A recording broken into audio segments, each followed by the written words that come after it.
So yeah, hey guys, hey VIT, DSC VIT Bhopal community. We are again over here with the solution challenge workshop for Flutter. Flutter is a Google product, so we will be discussing about Flutter over here. And let me just introduce myself and my friend Omkar. So my name is Ankit Sagar from from VIT Bhopal. And Omkar, can you introduce yourself? Yeah, hello guys. My name is Onkar Sharikara, second year CSE core. Yeah, I am as well from DSC Bhopal Android team. Right. I So welcome you all Omkar, over here. yeah, so Omkar will be continuing with the PPT thing, and he'll be introducing you with the Flutter. Then I'll be going with the coding part. So over to you, Omkar. Yeah, let's start. Through this presentation, we are going to learn what are the basic terminologies in Flutter, why do we use it, why is it beneficial, as well as get some knowledge about what are the prerequisites that you guys need to know before writing code to design mobile apps in Flutter, right? What is Flutter? So Flutter is a software development toolkit which is based on Dart programming language. Now, many people have the misconception that Flutter is a language. No, Flutter is not a language. Rather, it's an SDK, just like Android SDK. So for Android development, Java and Kotlin are the programming languages. While on the other hand, for the cross-platform development, we have Flutter.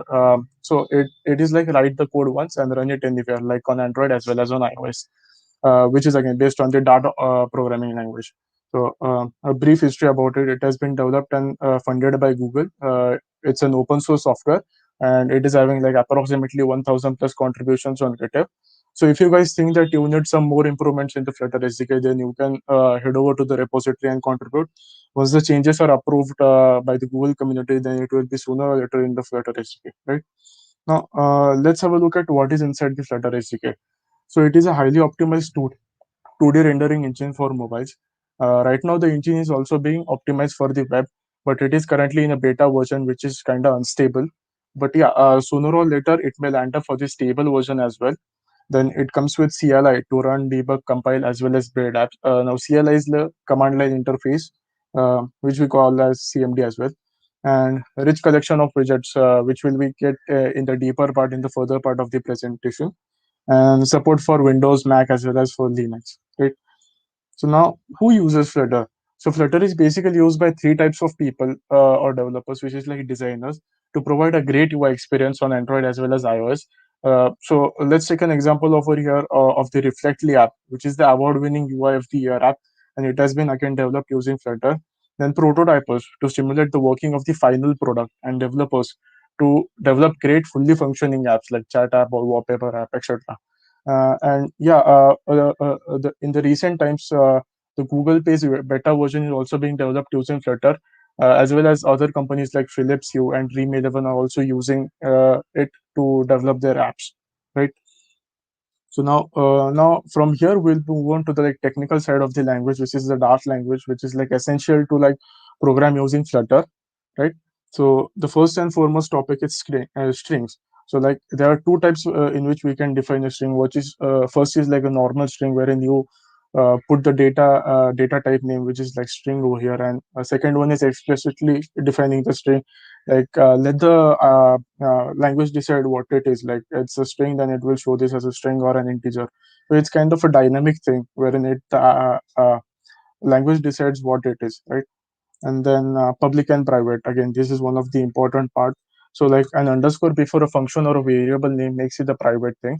So here you can see that the private string, where is the private string wherein it has an underscore before it, right? So what public and private does in what Dart is that it can run only in the single file where it is defined. Like if you have defined a class or a function in a file, then it will only run in that file or that class and will not be accessible to other places, right? So then classes and constructor. So here is a basic sentence of how class is defined. So let's say you have to put a data to database or Firebase. So what you guys will do, you will not like to like define the data, which is like name and age again and again, right? You just define it one time and you just say, Acha, this is name which we want to put and this is the age that want to put to the database. So this is one of the main advantage of classes and constructors in Flutter. So you can see that there is a curly braces inside it, inside the constructor. This is to say that acha, you can put the age first or the name first, and it will like arrange it accordingly how it wants. Okay. Then asynchronous tasks. So what basically are asynchronous tasks, or where are they used? So like to fetch the data over a network, or writing the data to a Firebase, or reading the data from a file. So in the function, you can see that here, when the program controller comes to the data coming data function, then the UI will stop its execution until it gets the data, and then start once the data is available to it. Like pretty explanatory, right? Okay. Once the data is available, the data will be once the data is available to the get data function, it will put the data in the list, and then it will return the list, right? So until this process occurs, the UI will be blocked, or the program execution will be blocked, right? And once the data it receives the data, then it will like rebuild, and the UI will be proceeded further, or the visible again. Now, what is future? So as the name suggests, like it returns a value from the future. So the advantage of this is that this does not block the UI threads while the app is executing. So what we saw in asynchronous tasks, that it blocks the UI threads, right? But here it does not block the UI threads. It keeps on the execution of the app, and when it gets the data, it says, okay, I've got the data. Now let's rebuild the application again, and rebuilds the application, and gives the data. So this is the advantage of using futures Flutter. Now, for each and from map. So let's say you have a data file wherein you have a data of students. So each student having a name and registration number. So now we want the data of each student to be visible, right? So how will you do? So here in this case, you will use the for each function, where from the data of students, give me the data of each student, where the element represents a student, and from that you can get the data like name and the registration number of the students. And from map, so here let's consider again example, like there are students as well as data, students as well as teachers data available, and from that you want the data of teachers, right? So how will you guys go with it? So so it will run a query, acha, from map give me the data of teachers, wherein for each teacher give me their name, as well as like which subject they are teaching. So again, when the data from map give me the data of teachers, and from teachers give me the data for each teacher. So it's kind of pretty complex, but yeah, it is not which like it seems. You guys will see while we are coding in the apps, like it is pretty straightforward and simple, right? So yeah, so any questions like right till now? Uh, Okay, we have not got any questions. Like until we get questions, I'll just revise what we did in our strings. So first and foremost, we did strings. It's also like similar to what booleans are, or integers are, similar to like what we have done in C++, right? Then public and private variables defining. If there is an underscore before a function name or variable name, it comes under private, else it is public. Then classes and constructors to like data get or put data to files or databases, right? Then async await to like get the data from file, which is like going to take some time. Then futures, and for each and from map, right? So yeah. Okay, we guys don't have any question over here. All right. If you guys have any questions, I'll answer it at the later part. Okay. All right. Now moving on to like the Fluttery things, like the HTML. Let's compare HTML CSS code to the Flutter code. So on the left side, you guys can see that there is a div class, and you have lorem ipsum typed over there, and gray box, which is like the CSS thing. So what happened in HTML and CSS is that you differentiate the files, like one file for the HTML code, which like defines the structure of the web page, then one file for the CSS code, which like defines how what the decoration properties are, and how each element should appear. And third thing which you differentiate is between JavaScript code, which provides the functionality to each uh, element or each attribute on the web page, right? But while in case of Flutter, we don't segregate those into these types. We just put all those things in a single place, which is like text widget, wherein we provide its styling as well as what it is in a single page. And for the logical part, like what each function should do, so we just name the function, acha, on tap lorem ipsum, it should navigate me to second page. So the function which initiates this is written onto the is written in another file to like differentiate the logic part and the UI part from the file. But the function name, like what it should do, is written over here in like gesture detector or an inkwell widget, right? Yeah, this is the output of the previous code, wherein lorem ipsum is like, which is the text widget which is wrapped around a container. So now the text widget becomes a child of the container, right? And parent. We'll get into the children in the later part, right? Uh, yeah, widgets in Flutter. So what are widgets? Like everything in Flutter is a widget, ranging from like simple text layouts, text to like complex UI layouts, right? So what is a text? So as the name goes, like widget to display text on the screen, which is the text hello world, like pretty straightforward syntax, right? Then this is one of the important thing, which is like column and rows, as well as you guys will be using while designing UIs uh, extensively. So what is column and row? It is a widget which can hold multiple widgets, also called as children. So now in container we spoke about child, right? So now child is singular while children is plural. So as name suggests, like container can have only a single widget, which is like the text widget, wherein in columns or rows we can have multiple text widgets, which can be on the origin form of stack or in the form of a row, right? So as the name suggests, column positions all these children in a vertical direction, while the row positions all these children in a horizontal direction, right? Over to column. So column, you can see the basic syntax over here, pretty much simple. So column has two basic properties, which is like the main axis alignment and the cross axis alignment. So for a column, the main axis alignment is the vertical axis, while its cross axis is the horizontal axis, right? We'll discuss its application in like 1 or 2 minutes. And row, again, the row as well as the same syntax as of column, but like changing the name of widget. And it has pretty much similar things, like the main axis alignment is the horizontal axis and cross alignment is the vertical axis. Now, what is this main axis and cross axis? So in this picture, like let's consider that you have got text which is like in the left topmost corner on the column screen, right? Now you want to center it, you want that text to be in the center of the screen. So what do we guys will do? So like the main axis should be center as well as the cross axis should be center. When we center the main axis, then the text widget will come at the center top of the screen, and when we center the cross axis, then the text will come at the center of the screen. Similarly for row. So now, what is the advantage of using columns and row?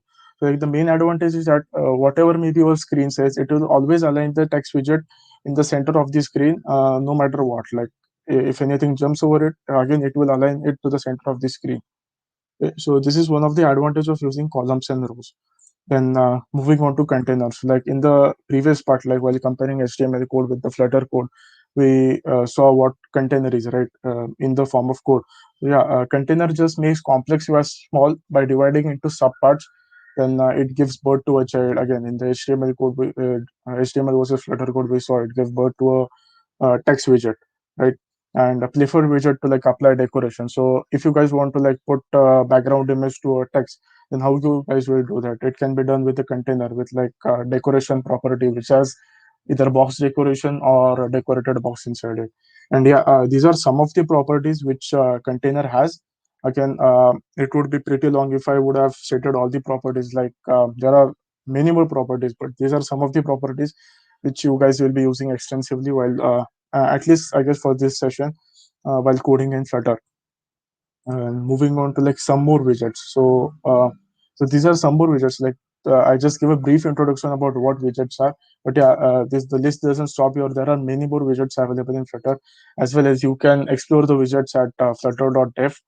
Moving on to the topic, raise button, flat button, drop down button, which is like as the name goes, it's a button of different types. Then text field, text form field. Let's say you guys want to input data inside your app, like you want to input your name or your registration number inside the app. At that time, you will use a text field. Or if you guys have a form like the sign up screen or a sign in screen, and you want to validate the information, uh, if the person has entered the information or not, at that time you guys use text form field inside it. And then list view, list style, cards, grid views, again to like just show the data in form of list view or list style, cards, grids. then asset images and network images to like show the data from the local device or from the URLs. Then gesture detector or inkwell, so to provide on tap functionality or on press functionality to widgets, right? Animations like hero animation, then transitions, then transforms, all those kind of things, and many more, right? Moving on to like common errors. So yeah, this is one of the common error which you guys will face while coding in Flutter. So this says that bottom overflowed by like 24 pixel or 10 pixels. So yeah, this is nothing but like you are trying to put a large amount of data or a large amount of data according to like what you have given the space for that data. Are you getting what I'm trying to say? Like you are putting a large amount of data in a small space, so it will show that okay, I cannot display all this data, so you please expand it. So there are some general fixes for it. Again, these are not all, but these are some general fixes which can fix these errors. Those are like adjust padding, margin, height, or width, then wrap inside an expanded widget, put all data inside a list view, and single child scroll view. So let's say you have put all the data inside a list view. On the right example, you can see all the data is inside list view, but still it is given an error. So what the device says that okay, you have put the data inside me, but I cannot show it because like there is lot amount of data beneath me, but I cannot go that much amount below. So so to fix this error is that put it inside a single child scroll view wherein you can put a scrolling action to it, so that the screen can scroll and show the data, right? So yeah, again, we are like finishing and moving ahead to like some of the complex things. Any questions?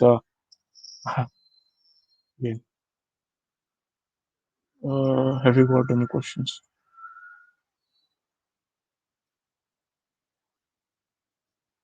I guess no. Yeah. Okay. Moving on. Okay. So yeah, just until like the questions come up, we can wait for 1 or 2 seconds, 1 or 2 minutes. Yeah, I'll just recap of the concepts of what we did. So HTML versus Flutter, again the container and all those kind of things. Then we just text, columns, and rows, container, and some more widgets like that. Inkwell or gesture detector or like list view, grid views, and all those kind of things, and common errors, right? So yeah, no question. All right. So yeah, stateless versus stateful widgets. So this is one of the hype topic which we guys have, but like trust me, it is very simple. Like stateful widgets, if anything on your screen is going to change, let's say time or data from the database, it's not going to remain the same, right? It's going to change. So put it inside a stateful widget, and if something is going to remain the same, like the app's name or something like that, text or image, then it is never going to change, right? So put it inside a stateless widget. So yeah, this is pretty much the differentiation between stately and stateful at a basic level. But once you like go ahead or see other people's code, you might find that okay, the person is getting the data from the fire database, but yeah, he has put the data in a stateless way. So how this is happening? Okay, let's take this one example only on the right side. So let's say we are getting the list view from the database, but like it is put inside the stateless widget for the list style to like show the data. So what is happening over here is that the data from where we are getting is put inside a list view, whereas the data which is showing or the widget which is showing, which is the stateless widget, is wrapped inside a list style, wherein when the once the list view gets the data in the stateful widget, it just passes on the data to the list style and it just shows that data. So yeah, there is no need for a stateful widget for list style to be in, right? So this is one of the things like you guys will get confused in. So like this thought of telling, right? Yeah, moving on to like some of the things which is like navigation or routing. So there are three types of so what are why do we use navigation and routing? Let's say you want to go from the login screen to like home screen, then you guys need something to push it, right? Push the user from home screen to login screen, or login screen to home screen once you press the button or login button, right? So we can do it in three ways, which is like direct navigation, which is carried out by the material page route, and static navigation, which has the route map inside it, and from that you can just push the person or the user to the required page, and dynamic navigation, generated routes. We basically or majorly use direct navigation and static navigation. Dynamic navigation is like not much used, but yeah, you can explore more about it and use it. So yeah, material page route. So navigator dot push. There is a syntax for it, and you directly state material page route, and you just push the user to the lobby screen once like the button is pressed or something like that.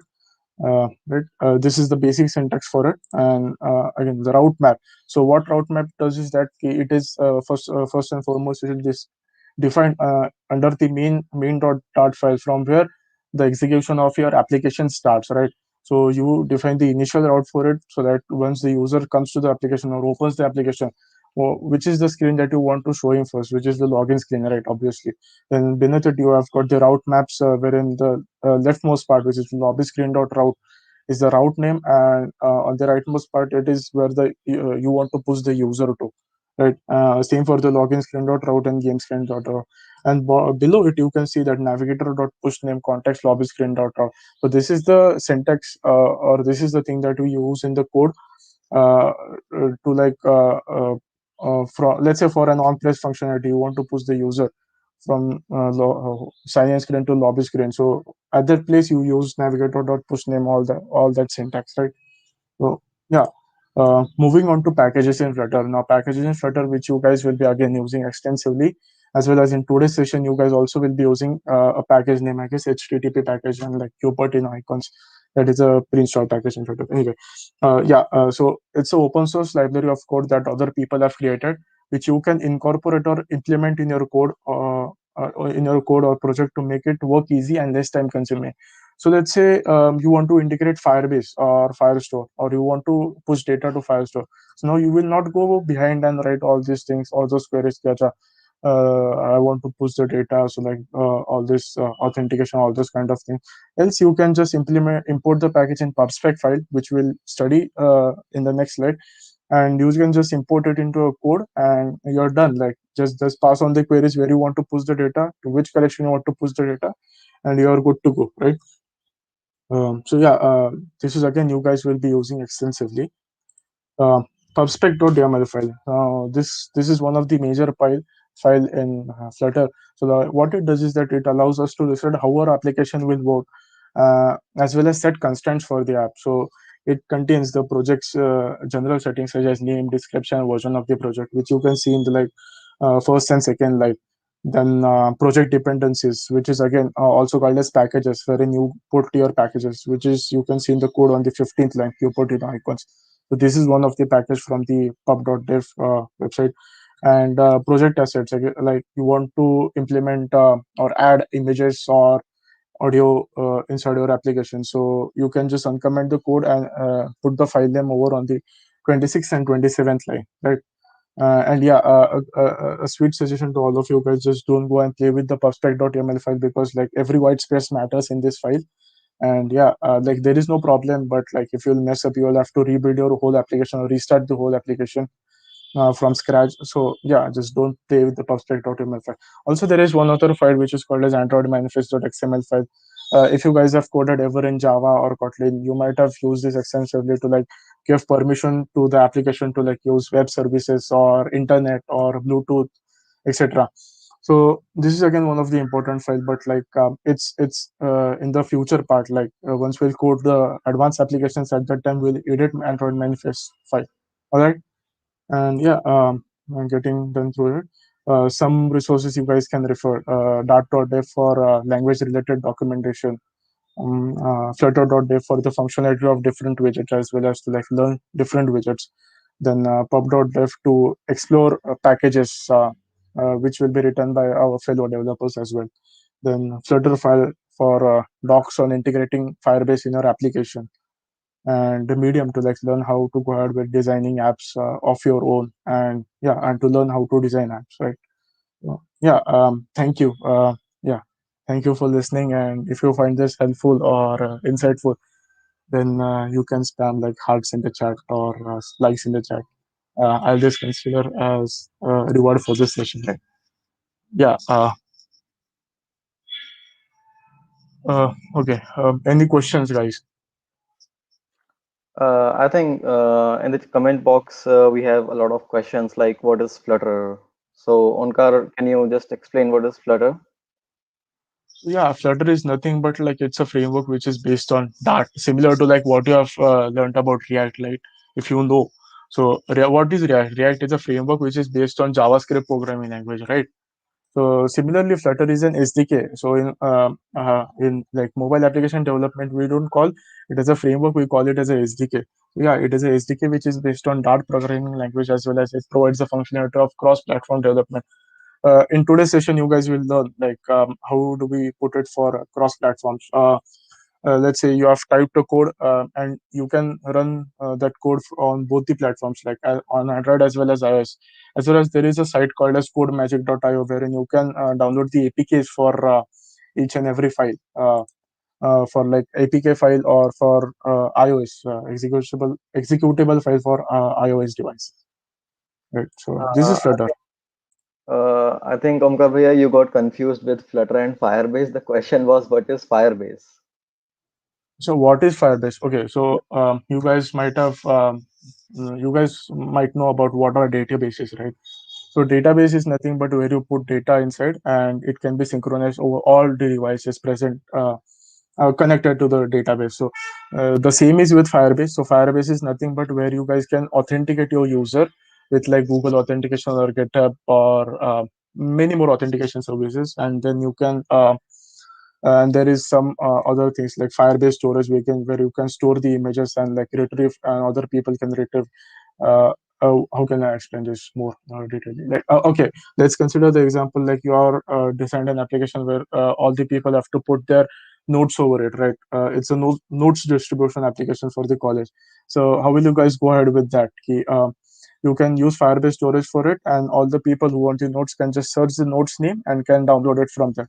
So that's how we use Firebase storage. And for Firebase Firestore, we have got two things over there, which is the real-time database, and other one is the Firestore. So majorly we use real-time Firestore, but yeah, it's the place where you can import. Add data to like text or username or passwords and all those kind of things. Let's say you're building a chat application, so all the chats will be like put over there and the users can see it. It's something like that. You guys will see or learn more about it in the upcoming parts. Another Uh, question we have, what are we actually learning? Like Flutter from the basics or a little bit advanced? So actually we are uh, just you having a answer. look at Flutter basics, but yeah, we did go a little bit advanced, but from in the coding part, we'll not be going to that advanced part. We'll be just having the basic things in the coding part. Okay, so Uh, any more questions, guys? yeah, there's one question. What are the uses of container? Okay, let's say you have got a complex UI and you want to segregate each and every part into different things. So at that time, you can use container, or otherwise, you want to like give different things, like you want to apply background image or some kind of that. So at that time, or decorations. So at that time, you use containers. It's just a basic thing, like not much to explain, but like you guys will know about what containers and when to use it, like when you start coding, right? Uh, yeah. So yeah, we'll be using containers just in right in this video. Before going forward, I have announcement for you all that we'll be providing OD to all of you, those who will be what the thing you have to do is you just have to go to our GitHub account, that is DSCVIT Bhopal, and there you will be find a repo called Mosam. Let me just show you by sharing my screen. Uh, Okay, just Ankit, we have got a question. Like, please explain again asynchronous tasks. So, I cannot explain more about it. Ankit, when Ankit will show like the implementation of that, you will get to know what asynchronous tasks are and why do you use it. Uh, but like in short terms, like if you are getting any kind of data from a URL or something, at that time you use asynchronous tasks to like await our app to like get the data and then show the data once it receives the app. Once the data is received. Sorry. So, yeah. Actually, asynchronous programming is a little bit complex, but it's not that if you like start doing it. Actually, what you can go how you can understand asynchronous programming is that whenever you have to wait for something, then you just have to like show loading, like we are fetching the data from the server like thing. So whenever you wait for something, for some data from the internet, there is some lag between that. It might possible that while fetching the data, internet might not be available, or might possible that server might be down. So there will be a lag kind of thing. So just to manage that lag, 3 to like microseconds or milliseconds lag, just to manage that lag, we use this thing, asynchronous programming. So coming to the OD forms, what you just have to do is you just have to go to our DSCVIT Bhopal GitHub account, and then you just have to search for the Mosam repo. You will be find this Mosam repo, and you just have to poke it and have to submit the link on the form which we have provided in the chat box, in the comment box. And other thing which is more useful, which will be more useful to you, is that you can replicate the same code from yourself by writing the code. So that is more useful to you because you will be learning a lot of things. Otherwise, what you if you are not able to do so, then what you just have to do is you just have to fork this repo, and you just have to provide the forked repo link of your account to the form, and then you will be getting the OD things, and you will also be providing we will also be providing a certificate for the same thing.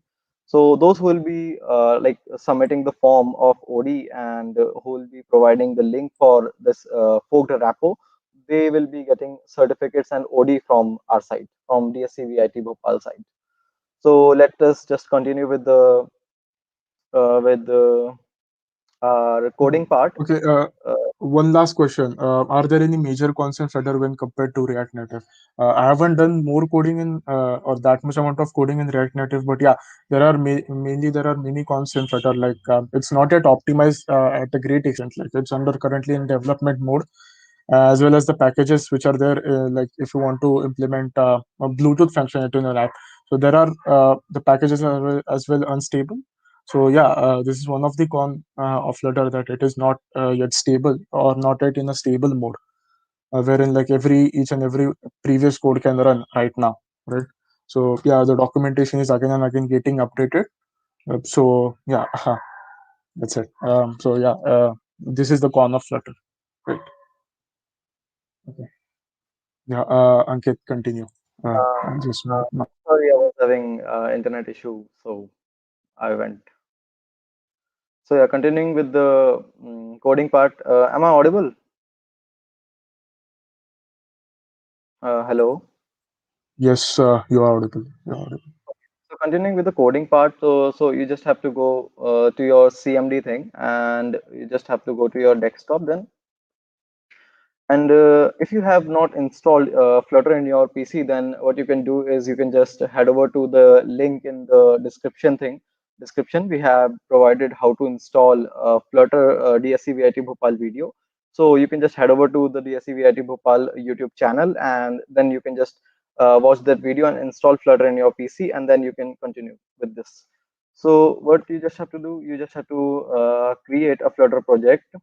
So for creating a Flutter project, what we just have to do is we have to type this command, that is Flutter create, and then the name of your project.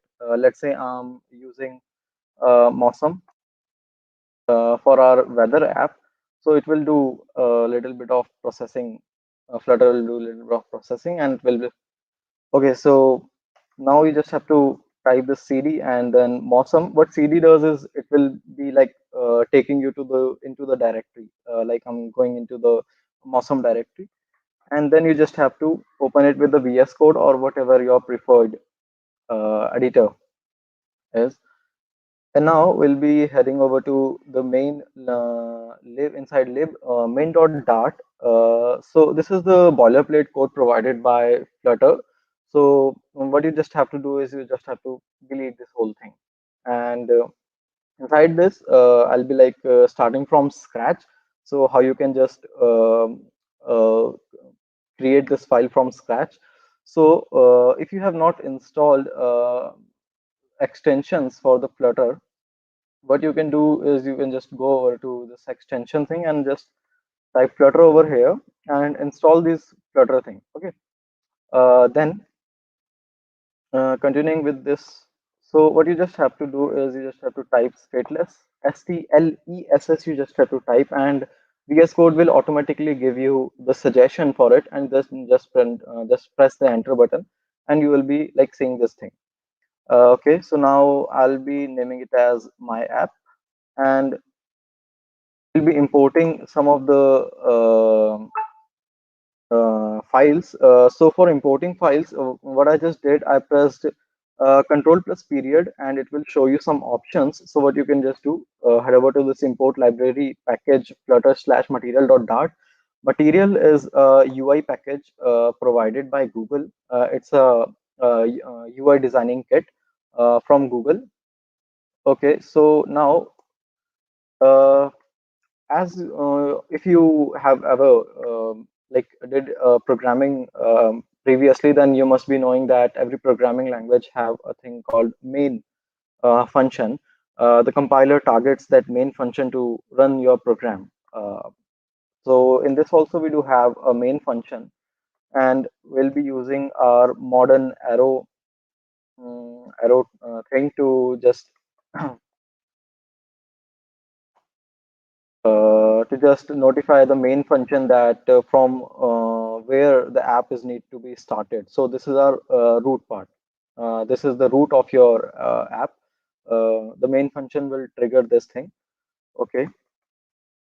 So now we just have to type the material app. We are actually starting from scratch, so it might take a little bit of time. And believe me, it's really interesting. So now you just have to type home, and inside home, type scaffold. Okay, so let me just explain you the thing. What is this material app and scaffold? These are widgets. While Omkar was explaining you through the PPT, he said one statement that what is widget? So in Flutter, everything is a widget. Even this method is also a widget. This material app is also a widget. This scaffold is also a widget. So everything in Flutter is widget. So starting with heading over to the scaffold, we'll be typing body into it and then container. So yeah, when Omkar was explaining the PPT, he uh, referred this term a lot of time. What is container? And some of you also asked what is container. So now let's just see it into the real world. What is container? So after typing this container, what container, like you just have to divide your app into smaller parts. Okay, then we use container. For example, you just have to show an image, and over that you have to show a text. So what you just do, wrap that image by the container thing, and then provide a stack over it, so that you can overlay that text to that container. Am I audible? Let me just confirm. Yeah, Hello. you are audible. You are audible. Okay. You are. So now continuing with this, we'll be typing like center. So right now, actually, what we are doing, uh, we are just designing our UI of the app. So let me just type over here, hello world. Okay, so now let's just see the live preview of this app. So let me just connect my mobile phone to my PC so that I can show you how this app looks right now. Okay. Hmm.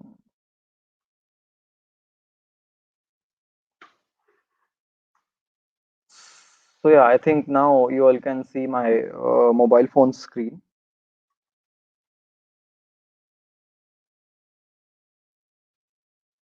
Okay.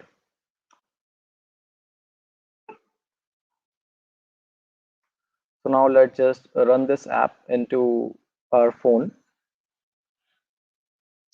How to know that this app will be going to run into your phone. If you have connected your phone through USB to your laptop or your PC, then you just have to enable option that is USB debugging in your phone. How you can enable? Let me just show you. Go into settings, then search for USB debugging, and then just you have to enable this part, this thing, this thing. After enabling it, you will see like this. My mobile phone name is CPH 1823. Your mobile phone name will be appearing over here. So you'll be like get to know. You'll be like confirming that yeah, your phone is now connected to Flutter. So yeah, it will take a little bit of time, not much time. Just the the Flutter project is right now created for the first time, and it's being running for the first time. So it will take a little bit of time. Till then, let me just see if you all guys have any question.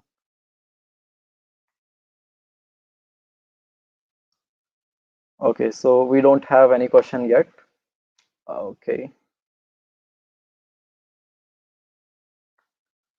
it's really recommended you all that you should follow along with me the coding part because it will be really helpful to you all. Just getting OD thing and poking from the our account is not that really helpful to you all guys because you won't be learning anything from that. So following along with me, the coding part is will be really helpful to you all guys. So it's really recommended by my side. Um, so yeah, it's taking a little bit of time.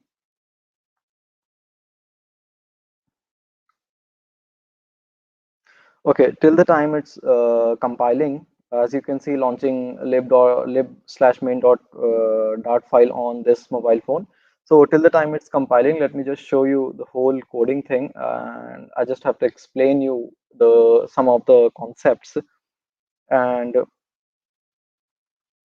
yeah, while Onkar was taking the PPT, he took a state name pubspec.yaml and Android XML file, Android manifest.xml file. So what this pubspec.yaml file does is, I think my PC is hanging a little bit. How I hope that you all can manage with it. Okay, so what is this pubspec.yaml file? What it does is whenever you create you program something like in C++ also you import some header files, right? uh, like with the extension .h, and in Java we import some files. Okay, in Python also we import some libraries. So in the same way in Flutter, what we have packages. The packages are being created by external authority. You can say the open source contributions type. Okay, so what we just have to do, we just have to import those packages to use. Like in this project right now, we'll be using HTTP package. That package, what that package does is it allows us to communicate with the internet. Okay, so now I think my this project is launched in my phone, and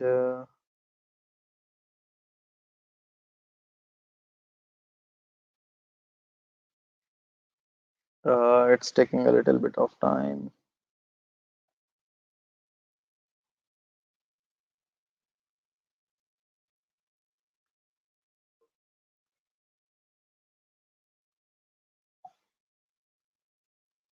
Um, it's taking a little bit of time for rendering, I think so.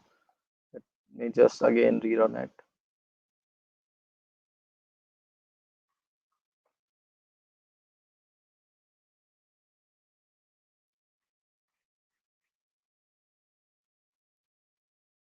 What happened?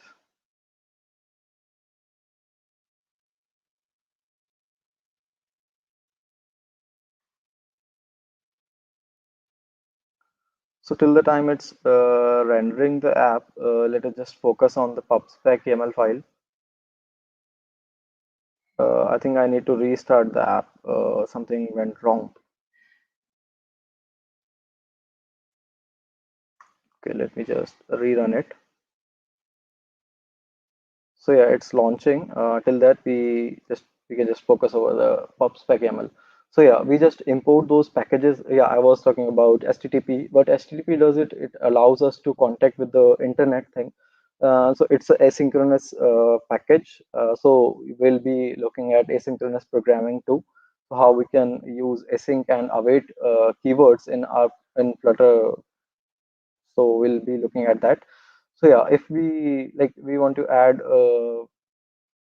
packages into our pubspec.yaml, then you'll be seeing this dependency thing. Inside that, you'll be having this HTTP. So yeah, if you don't have enough knowledge about pubspec.yaml file or about .yaml thing, then don't play with this.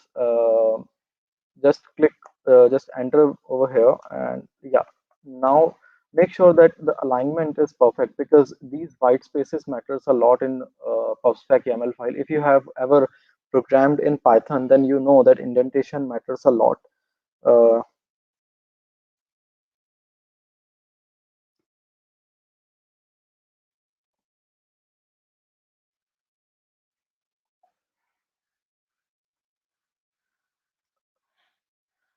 I don't know why this app is showing a black screen. I think something gone wrong. uh, Seriously don't know what's happening. Oh, we just provided some color if it's possible.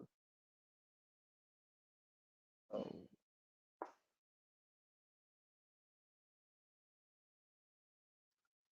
Uh, it's not able to render. I don't know why.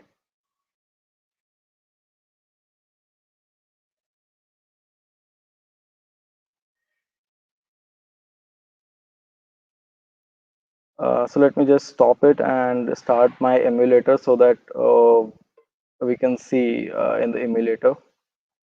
It's not working. I don't know what happened. Till the time my emulator is starting, till that we can just have a look at PubSpec. So yeah, make sure the indentation is really perfect. If you have ever worked with a Python thing, Python programming language, then you must be knowing that how much the indentation matters. So over here too, the indentation matters, and the indentation is of about two spaces, 1 and 2. You can see. So we'll be using the latest HTTP package, as you can see this. So this is how you just have to add your package into pubspec.yaml file. So like this you can add. We already have it, so we won't be like going with it. And then we'll be needing permission handler. Okay, so first of all, we'll be like going with the HTTP thing. Then I'll be explaining you what is location and permission handler. Okay, so if you want to include some images to your project, then you just have to like add assets folder to your project. This folder you won't be like having in your project. I just created it. If you just have look at this project on which we are working right now, so it's saying fail to launch emulator.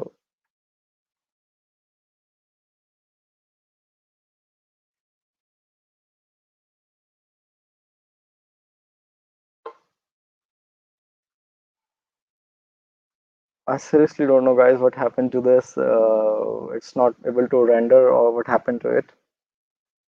Uh, so debugging it will be like take a lot of time. So we'll be not debugging it. We'll be just continuing with the video.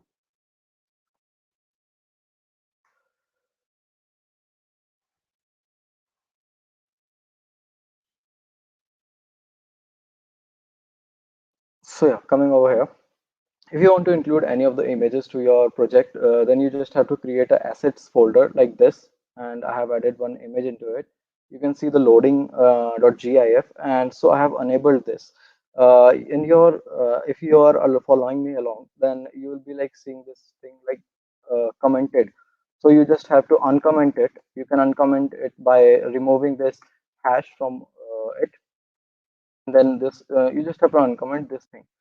Okay, just save it, and Flutter extension will automatically run this pub get command into your pubspec file, and you'll be good to go.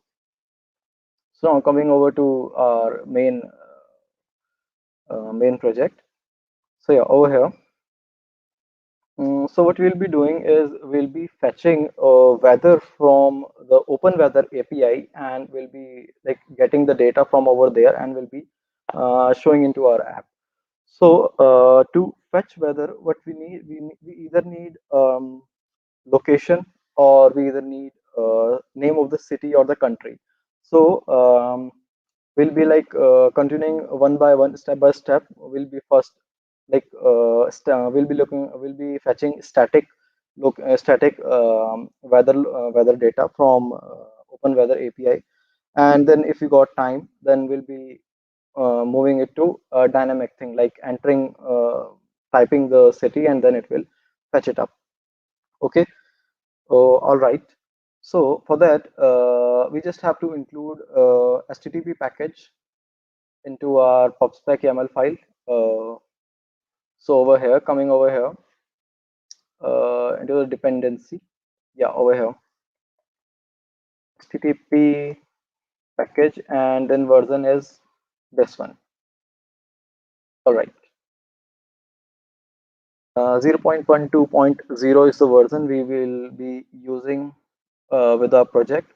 So let this command finish. Okay, so it's finished perfectly. All right. So let me just take you to the Open Weather website so that you can gather your API key from Open Weather website. So this is the URL you have to head over to, openweathermap.org/API. So you just have to log in into it, and then go to your account, and then my API keys. Then you just have to take that API key from it. Uh, I'll be like generating a new API because this API might be expired. Anything.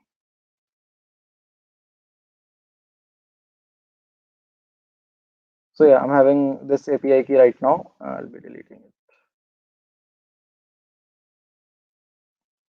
So I have this API key right now, and going to our project. So we'll be defining some constant. Let's say API key. So this is our constant, the API key, and again heading over to the Open Weather Map website. Just click on this get started, and inside this you will be like having one link inside this API. Yeah, this one, current weather data. Inside this you just have to click over the API doc, and then you have to gather one target point. So we'll be taking like this target point, or you can just gather one example target point so that you won't get confused. Okay, let's just take this one only, copy it. Coming to our project, define one more constant as URI, and just paste that thing over here. And instead of this curly braces city name, just have to type your city name. I'll be typing Rudrapur, and my API key. So for including the API key with the reference to my constant, we'll be using this dollar symbol and then API key. Okay, so this is what we are having right now. Okay, so now like we'll be creating a function which will be like get weather data.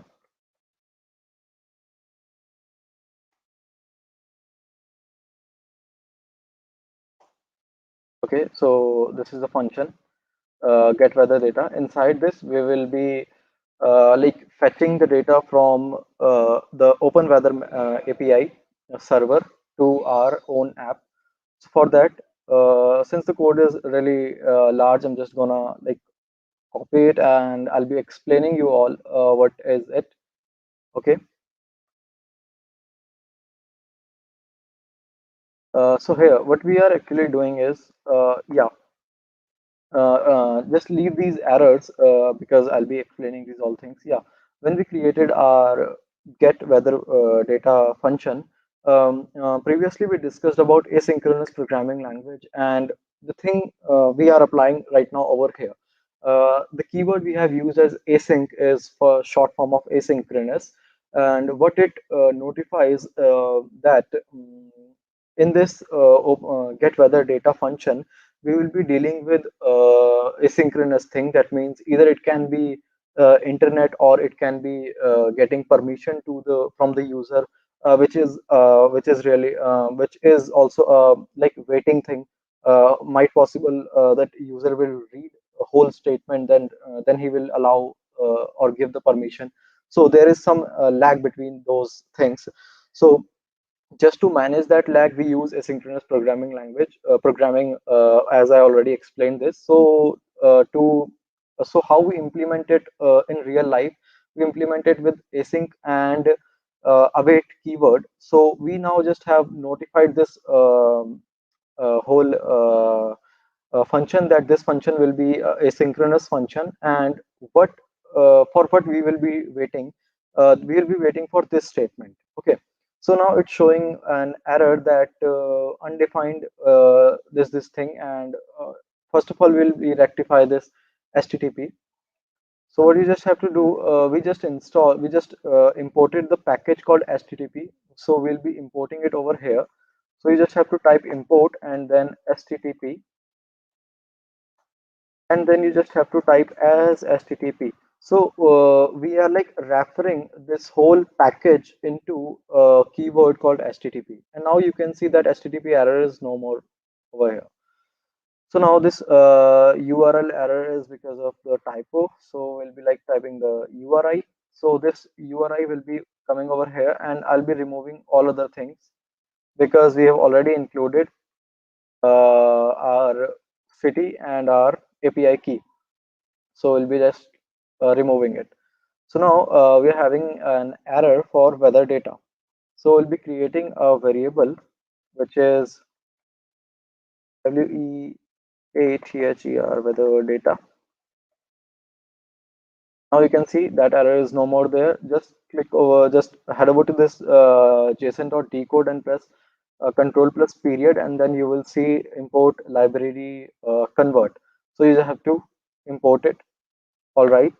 So now, what this statement is doing, it is like using this HTTP package, and inside HTTP package, we are having one function called get function, which will take the URL of the API, and then it will return some data, which and that data is being saved in this. Okay. So it will this HTTP package will contact with internet, and it will pass that URI to internet, and then get the data, and then that data will be saved in this res variable. Okay, it's generally called response, so I just named it as res. And now we have created one variable over here, and we have whatever the data we are getting from the res.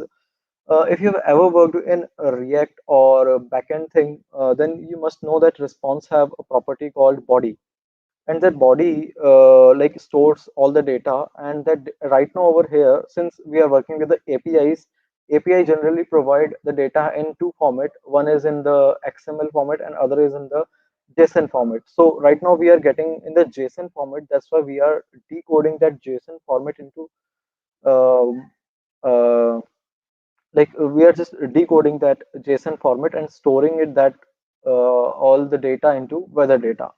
Okay. Now what we are checking is that okay, how we got to know that this weather data have a property called COD.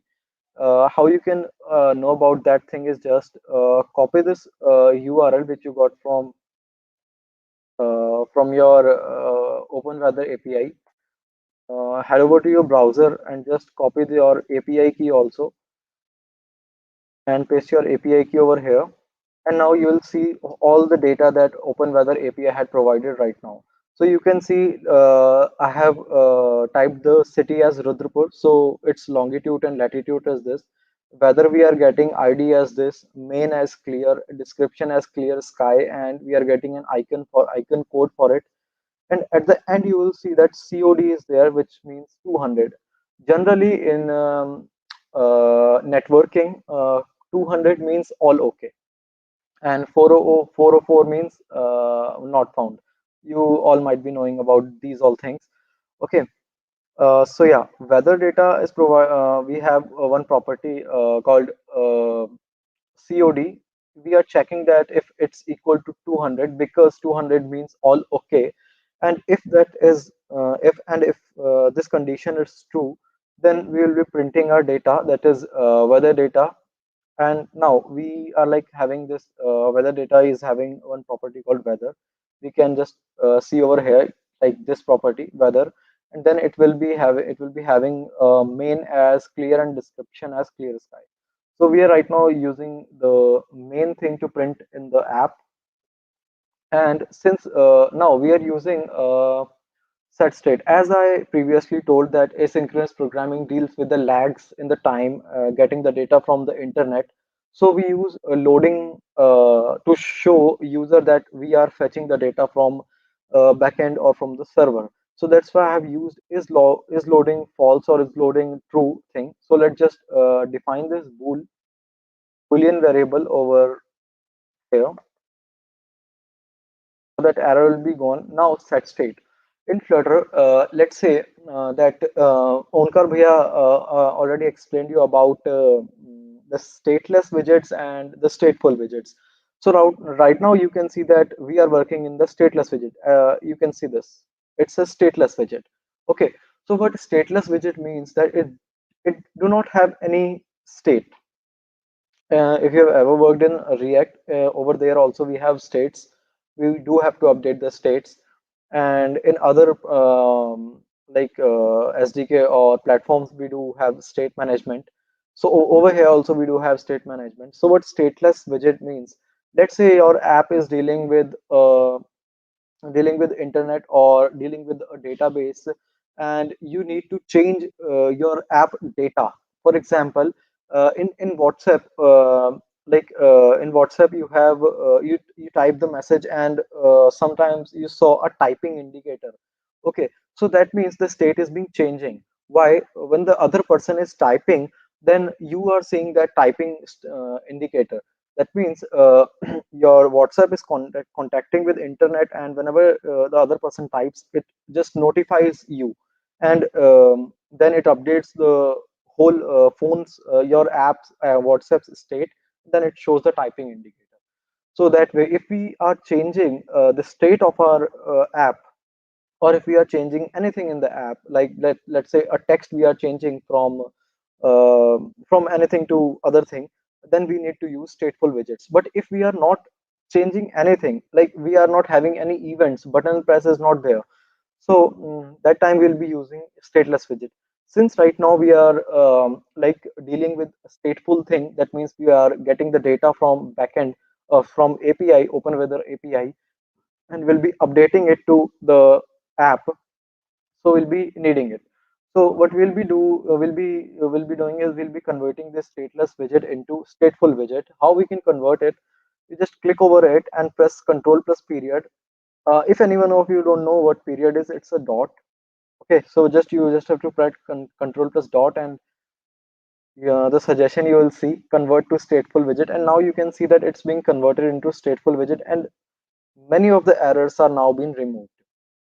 So what this set state function does, it just updates the UI of your app. Let's say I have the data from HTTP package in the res, and I just updated this weather data variable, and now I just checked. And if this all thing is okay, then I'll be like loading to false, and over here we'll be giving a default value of true, because whenever the app opens, we'll be showing a loading screen that the app is loading data from backend or from the API.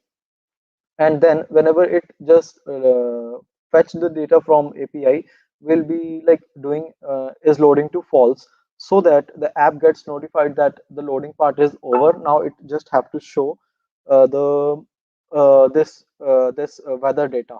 Okay. Okay, now if this condition is false, let's say we didn't get this COD code as 200, that means all thing is not okay. Some error is occurring. Okay, so we have to manage that condition also.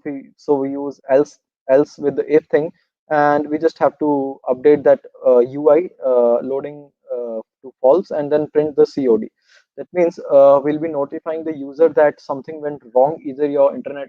You can do anything in this else statement. You can do like notify user that your internet is not connected, or you're not having internet, or like some problem is there, either server down or API is not working.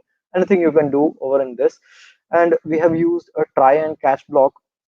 Whenever you use asynchronous programming, anything can be happen. You don't know. It might possible internet is not there, server might be down. So just to prevent the app from crashing, if you don't use this try and crash block over here, catch block over here, then your app will crash. It will not crash if this statement is perfectly working. But what if this statement gives an error? What if it can't find this HTTP package? Then it will throw an error and it will crash the app, and you won't be able to use the app anymore. So to prevent that thing, we use try and catch block. So if this thing goes all okay, it's okay, no problem. But if something goes wrong and there occurs an error, then it will throw an error to this catch block, and this error will be printing it in the console. Or we can just pass this error to the Firebase analytics. So yeah, Firebase just not a database management system, but it's a lot more. You can even work with the AI ML thing, and you can even like catch the errors to monitor your app that is everything okay or not. So yeah, so now we'll be updating our UI. Till now we just have created this function, and we have just got all the data from internet, from the backend or API. We have not used it. We have just updated the variable, but we haven't used it. We haven't shown to the user. If we just run this app right now, it will show hello world, and I don't know for what reason it's like not rendering in my phone, and even my that emulator is also not working. So I'll be like doing something. If it runs, I'll be looking into it. So right now, just focus over this thing. So now let's just update this weather data to this text. Okay, so we saw a thing that is loading. So I said that whenever the person start or user starts the app, it will show a loading thing. Okay, so over here, what we will be doing is we will be checking that is loading. If is loading is true, then we will be showing a circular progress indicator. What this It is also a widget, as I already Onkar already said that everything in Flutter is a widget. So this is also a widget. So it's a kind of you can assume it as a function like circular progress indicator. Its name suggests that it's a circular progress bar. Like let's say you are loading, you must have already seen a loading thing, circular loading thing. So it's just that if the loading is true, that means this statement is true, then it will show loading part, else it will show the text thing. But we don't have to show the hello world over here. Instead of that, we have to show our this weather main. Okay, this part we have to show. So we'll be coming over here and we'll be like pasting it. Okay, so now the our app is perfectly complete. Nothing remaining in this. Let's just try to run it. If it runs, uh, actually, the app will perfectly run in your PC, because I know that it's perfectly fine. There will be no error. But I don't know why my phone is not able to render it. Let me just try it once again, and if it not, then we'll be like finishing the video. Else, if it did run, then I'll be showing you the preview of the app. Till that, if you have some questions, let me just see.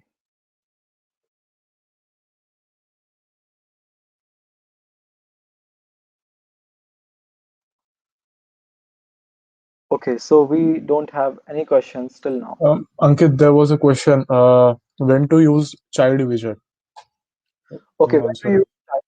Okay, see, whenever you use anything in Flutter, any widget in Flutter, you have to use the child, leaving two things, that is row and column. What row suggests, it's a row of the elements, okay, or column, it's a column, it's a kind of tabular thing, which consists some elements. So that will be more than one element, okay. So it will be containing more than one. So that's why we use children over there. Let me just show you.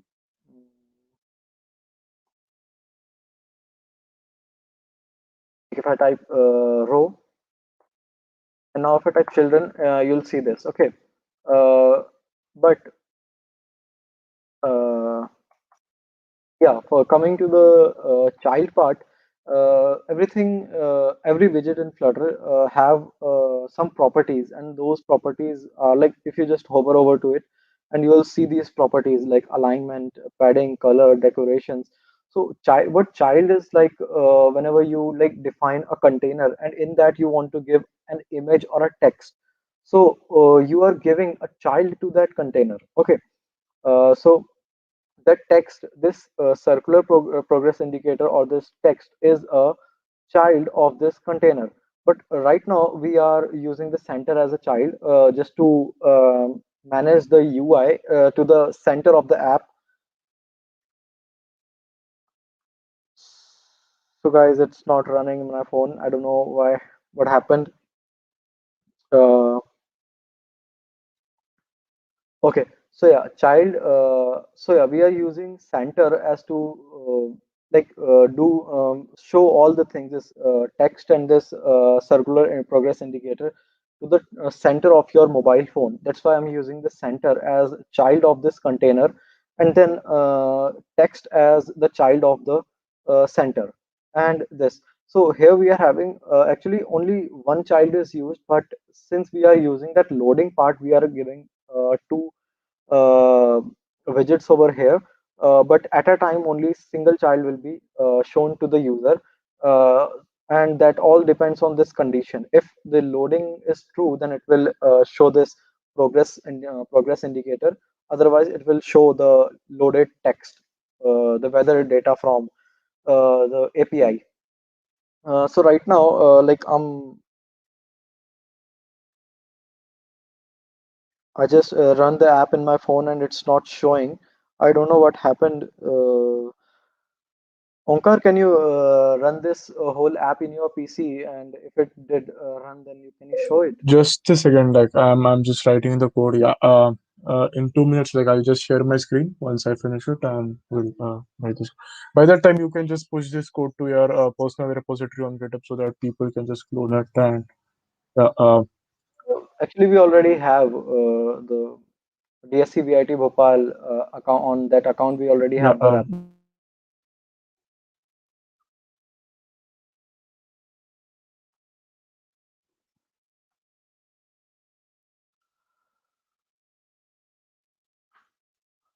So guys, this was all from our side. A very simple app built in Flutter.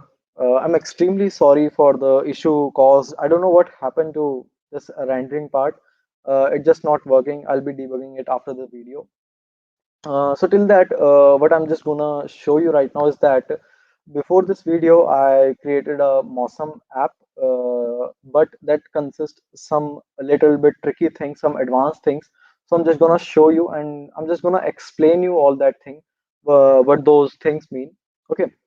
So yeah, in this app that we created right now, we are using static thing, static city. Okay, so we are like fetching the data of of a constant city. Like I'm providing Rudrapur, so it will again and again provide the weather of Rudrapur. But what if you want, like you went to Delhi and then you want the weather of the of Delhi, and you opened the app with this code and you saw the weather of Rudrapur. So that is not feasible. Okay. So what you need is that your app should fetch your location and then it will show. So that I did in this app.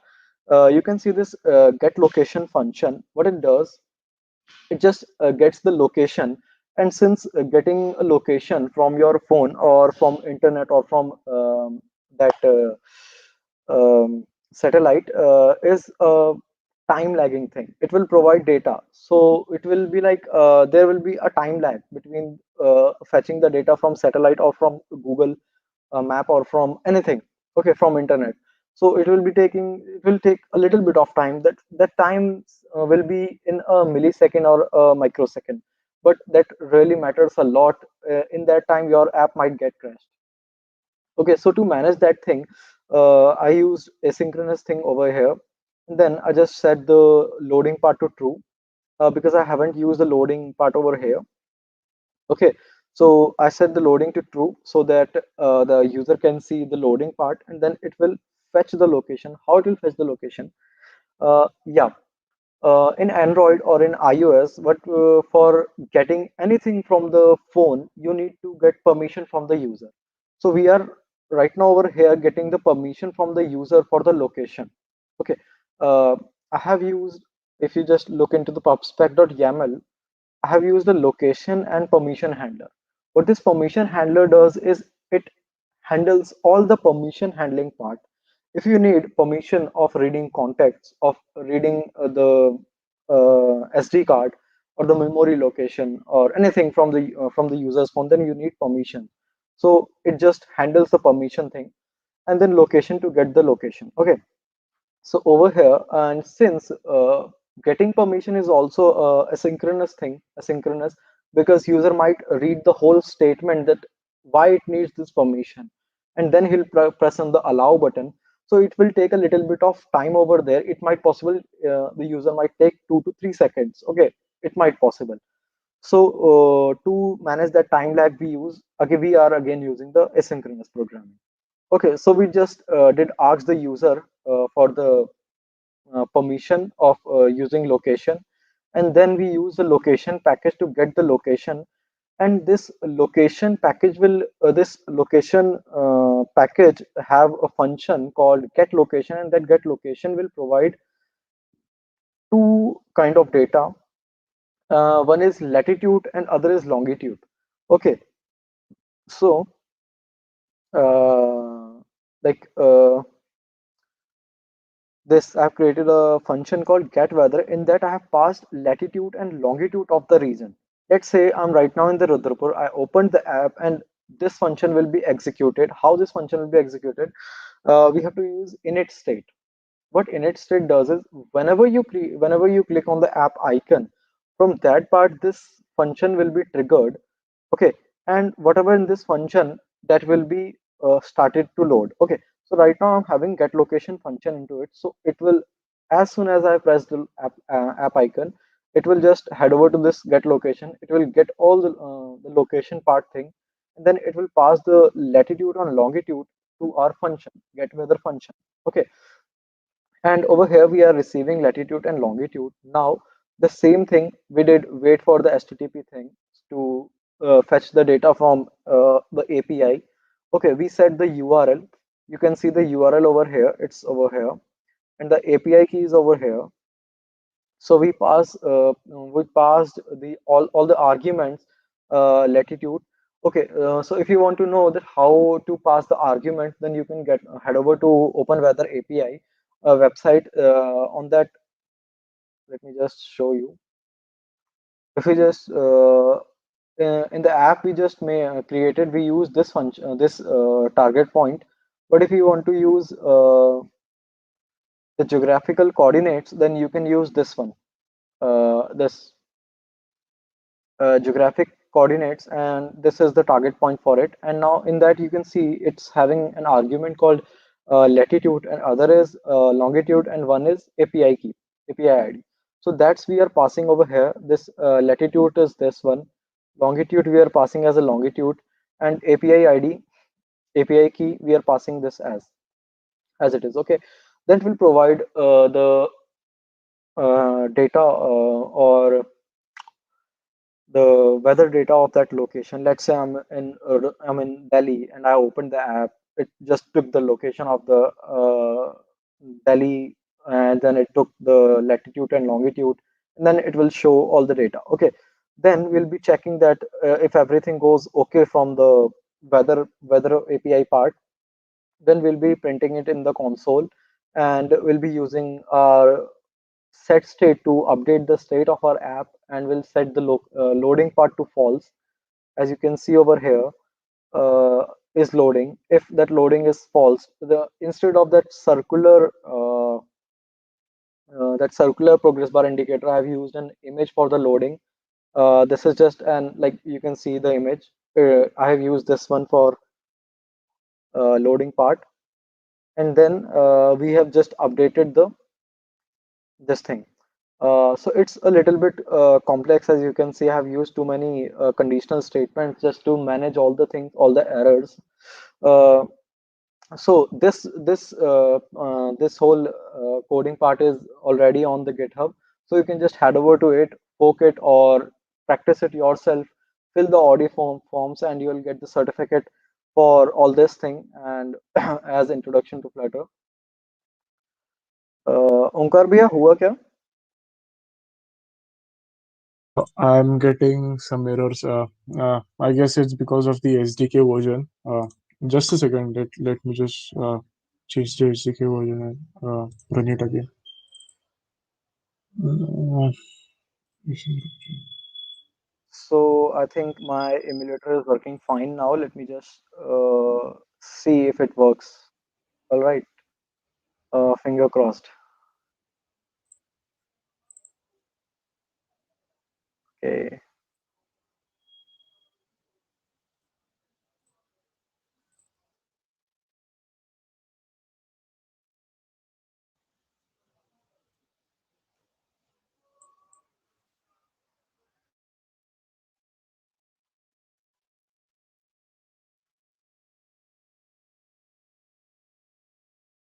Okay. Right now I'm using a command called Flutter device. If you want to see how many devices are being connected to your PC, then you can use this uh, command to get to know the information about all the devices. As I can see, this my phone is connected, and these are for other things.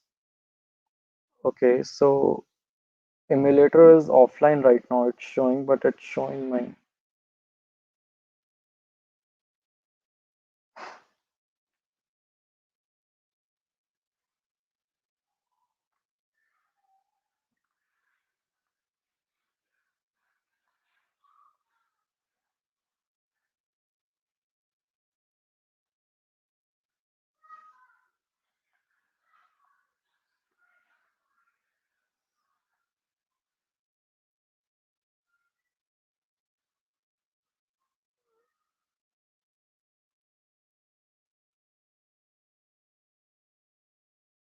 Let's see if this one works. If this works, then it's really like will be awesome.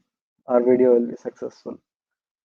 I'm extremely sorry, guys. I don't know why this happened. These things are technical, so anything can be possible at any time. Uh, so let's see if this works. And yeah, we are just finishing up the video. If this is the last time, I'm just checking if this worked, then it will be really good. Else we'll be finishing with the video. And yeah, I'll be like updating the repo for like I'll be providing a video shot of the app so that you all can see the final look of the app after I fix this setting. Ankit, can you please give me your API key? Uh, I don't have one. It's throwing a Right. 401 error. Can you please give Yeah. it in the private chat?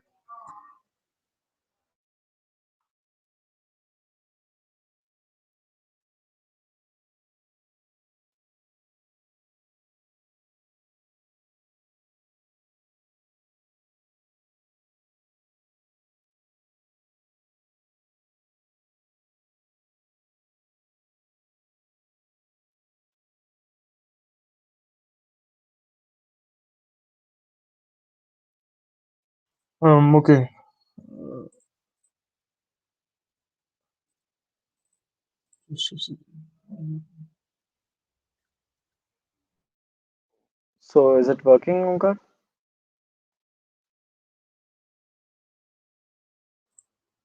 Don't know.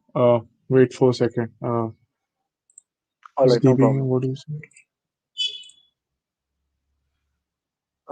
So yeah, till the time Omkar is working with that thing, let me just show you how you can get the packages from uh, pub.dev.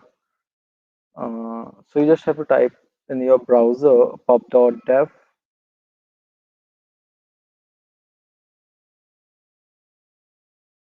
and press enter. So this is the website from official Flutter team. You can get all the packages over here. You can have a look. We have some Flutter 5 favorites provider. It's just leave it. So you can just have all the packages over here. Like if you want to search for the HTTP package which we used in this video, then this is the package. You can just get to it, and this is the latest version of it. Okay, so if you want to install this package, import into your, then you can just look at the install part, how you can just do this all things. Okay, then if you want to just implement the HTTP package into your, then you have some really simple tutorials over here, how to implement these things. Okay, so I think this one will work. I think, finger crossed.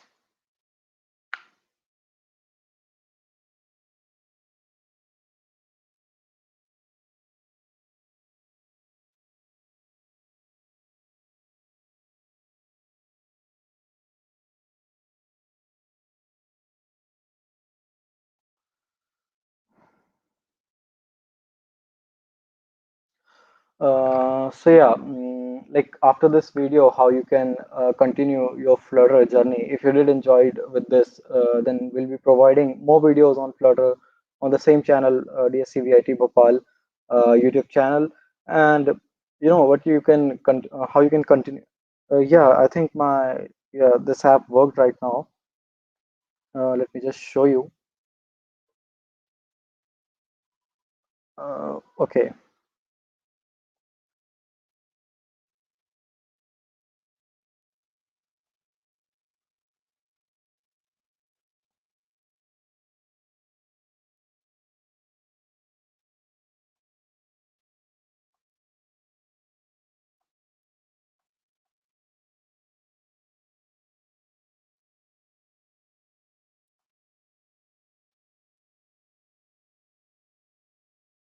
showing you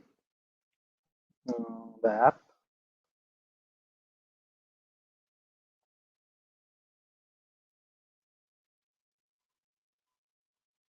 I think my phone screen is visible.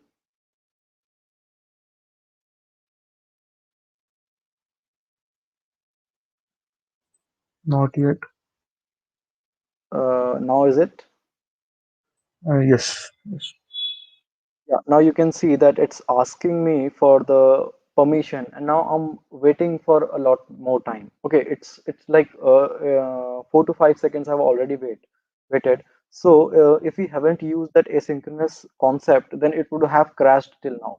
Now I'm just giving it permission, and now you can see the animation part, the loading part, and as soon as it gets the weather, and you can see it's printing the clear as the weather data.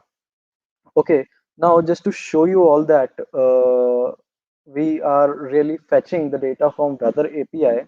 What I'm gonna do is that head over to this,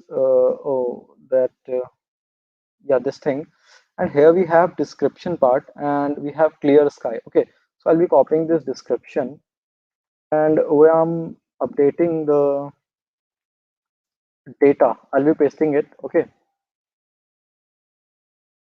and now I'll be just saving it. So you can see Flutter's very uh, like effective feature, which is called hot restart, and hot what do you say? I just forgot the name. Hot restart and hot reload. Yeah, I just use the hot reload function. Let me just show you. You can see my phone screen over here, and right now over here, I'm just I'll be like uh, doing some changes. Yeah, instead of this white color, I'll be like changing it to blue, so that you all can see how fast Flutter is. Okay, now I'll just press the Control plus S key, and you'll see how fast Flutter is. It might take a little bit. Yeah, you can see it, how fast it is. And while if you work in Java, this changes would and this change would take about 3 to 4 minutes to see. You know, you just have to compile the app again and again, and you just have to see the things.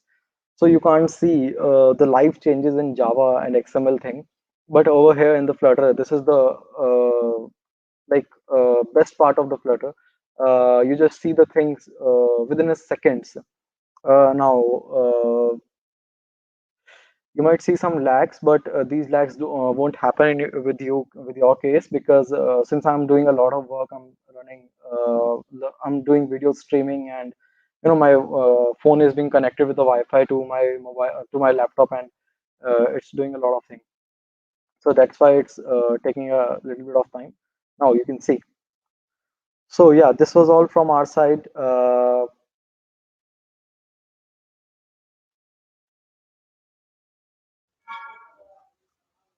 yeah, this was all from our side from the DSCVIT Bhopal. I hope that you all enjoyed the video, and I Yeah, hope that you all video.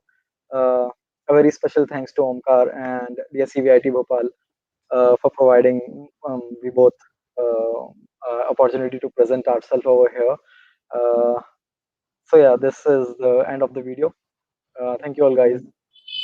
thank you from my side as well. Yeah, happy coding. Let's take Thank you. Flutter to new heights in our, at least in our college.